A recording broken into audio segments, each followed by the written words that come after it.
인물 중심, 기업 분석, CEO 톡톡. 안녕하십니까, 곽보현입니다. 오늘은 아파트 브랜드 자이를 꽃피우면서 GS건설을 이끌어온 임병용 GS건설 사장에 대해 이야기를 나눠보도록 하겠습니다.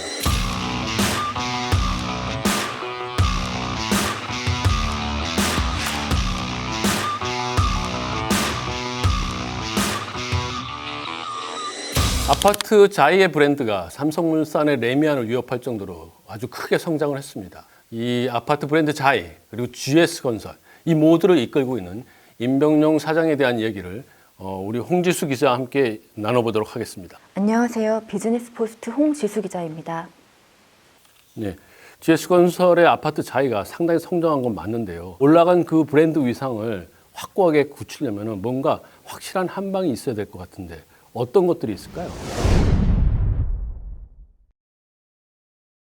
당군일의 최대 재개발 사업이라 불리죠. 서울 한남 3구역 재개발 사업의 시공권 확보가 그 항방이 될 수도 있을 것 같습니다. 한남 3구역은 규모나 입지, 추가 사업 가능성 등 여러 측면에서 상징성이 커서 국내 대표 주택 건설사들이 명운을 걸고 도전하는 사업장인데요. 아마도 임병용 사장이 GS건설 또한 이곳에 승부수를 던질 것으로 예상됩니다. 어마어마한 그 한남 3구역에 그 자이가 깃발을 꼽는다고 하면은 GS건설 역사상 정말 큰 사건이다 이렇게 생각할 수 있는데 GS건설만의 특별한 전략이 있나요? 임병용 사장은 자이의 역량을 집중한 특화 설계를 강조하고 있습니다. 입찰 제안서를 조합에 제출하기도 전 설계한 일부를 일반에 공개하는 등 이례적 행보를 보이기도 했는데요. 그만큼 설계에 자신감이 있다는 표현으로도 보입니다. GS건설은 한남 3구역이라는 최대 사업을 위해 3년 동안 연구개발에 매달렸다고 하는데 수주를 위해 과도한 영업전을 벌이기보다 주택 자체의 상품성을 극대화하는 전략을 취하고 있는 것으로 보입니다. 그렇게 말하면 결국은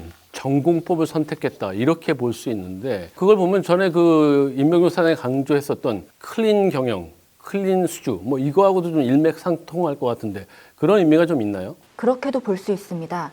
임병용 사장은 2017년 반포주공 1단지 1, 2, 4주구 재건축 사업 이후 대형 도시정비사업 수주전에서 조합원들에게 각종 부당한 이익을 제공하는 건설업계의 잘못된 관행을 바로잡는 데 관심을 보여왔습니다. 도시정비 사업에 그 건설사들의 경쟁은 정말 치열하기 때문에 때로는 정말 바람직하지 않은 그런 방향으로 흐르기도 합니다. 특히 그 2017년에 강남권의 도시 정비 사업에서 수주권을 따내기 위해서 대형 건설사들이 조합원들한테 금품 살포, 편의 제공, 각종 선물 뭐 너무나도 많이 했기 때문에 수사기관에 의해서 무더기로 조사받는 이런 일도 있었지 않습니까? 그렇습니다. 임병용 사장이 시도한 공정 경쟁 수립은 GS건설 내부에서조차 부정적 시선이 많았습니다. 하지만 이후 국토교통부가 도시정비 사업에서 과도한 경쟁을 제한하겠다는 방침을 세우면서 건설사들이 자발적 준법 경쟁 선언으로 이어졌습니다. 바로 그런 점은 사실 그 GS건설의 임병용 사장의 그 공이 크다 뭐 이렇게 생각할 수도 있을 것 같습니다. 다시 한남 3구역 얘기를 좀 해보면요. 그 눈에 띄는 게 좀 있어요. 다른 그 현대건설이나 대림산업은 그 DH 그리고 아크로 이와 같은 프리미엄 브랜드를 가지고서 경쟁을 하고 있는데 유독 GS건설은 기존의 자이 브랜드를 그대로 끌고 가고 있거든요. 뭔가 좀 다른 이유가 있나요? 물론 뒤에 헤리티지를 붙이기는 했지만 자이를 그대로 쓰고 있습니다. 자이 자체가 프리미엄 브랜드로서 가치가 있음을 내세움과 동시에 이전에 시공한 자이 단지의 가치도 유지하겠다는 것인데요. 건설사가 한 단계 위의 프리미엄 브랜드를 내놓게 되면 아무래도 이전 브랜드는 가치가 떨어질 수 있는 만큼 기존 고객들과 의리를 지키겠다는 것입니다. 그리고 그 한남 3구역 재개발은 정말 초기부터 건설사들의 경쟁이 너무 치열해서 진흙탕 싸움 되는 거 아니냐 이런 걱정까지도 나왔었습니다. 이런 상황에서 공정 경쟁 그리고 클린 수주를 주장하고 있는 그 임병용 사장이 과연 제대로 수주권을 따낼 수 있을지 저희들이 좀 지켜봐야 될 것 같습니다. 그 부분 그렇게 해서 좀 접고요. 저희들이 그 임병용 사장 이야기를 좀 집중해서 다시 해보도록 하겠습니다. 그 6년이 넘게 GS건설을 이끌어왔기 때문에 건설업계에서도 장수 CEO 이렇게 좀 불리고 있는데 그런 임 사장한테 GS건설의 국내 주택 사업은 좀 더 남다른 의미가 있다 이런 이야기들이 나오고 있는데 어떤 측면에서 그런 걸 해석할 수 있겠죠?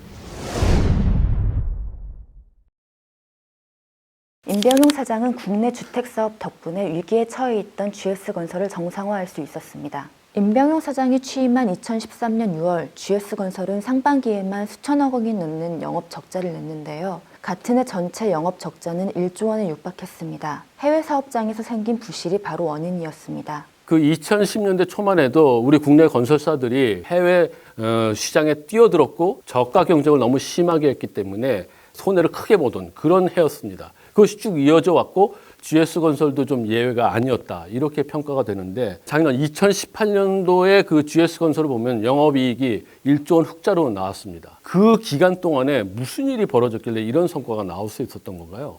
임병용 사장은 실패 가능성이 높은 해외 사업보다 안정적인 국내 주택 사업에 집중하는 게 낫다고 판단했습니다. 도시정비 시장에서 자의를 앞세운 공격적 영업을 통해 2015년에만 전국 20여 군데의 사업장에서 8조 원이 넘는 도시정비 사업 물량을 따냈습니다. 제가 알기로는 당시에 2위였던 대림산업이 한 2조 원대 수주를 했었던 걸로 알고 있는데 그거하고 8조 원 이렇게 비교하니까 엄청난 차이, 정말 압도적이라고 그렇게 볼 수 있을 것 같습니다. 특히 2015년 말에 무지개 아파트 재건축이었는데 GS건설 자이가 삼성물산의 레미안을 꺾고 수주권을 따낸 이 사건이 바로 그 건설업계에서 좀 그 전설적인, 역사적인 이런 걸로 불리고 있는데 그렇지 않습니까? 맞습니다. 더군다나 삼성물산은 2015년 무지개 아파트 수주전을 마지막으로 서울 도시정비시장 수주전에서 모습을 감췄습니다. 임병용 사장은 2015년 시작된 주택시장 호황기에 맞물려 삼성물산이 신규 사업을 진행하지 않은 틈새를 잘 파고들었다고도 볼 수 있습니다. 네, 그렇죠.